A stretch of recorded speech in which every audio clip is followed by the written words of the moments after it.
Heat pumps are renewable energy systems that provide a greener and cleaner way of providing heating and hot water to your home.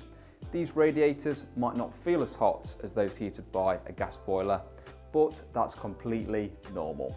The water in the radiators will be heated to a lower heat, but your home will still reach the right temperature.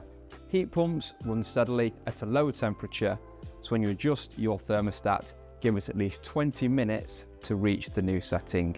It's very important to avoid putting anything on top or in front of your air source heat pump, as this will stop it working efficiently. If you ever have an electrical issue with your heat pump, use the isolation points on the wall next to your heat pump to confine any problems. Once isolated, please do not try to fix any electrical issues yourself. Call us to schedule a repair and we'll be able to fix the problem.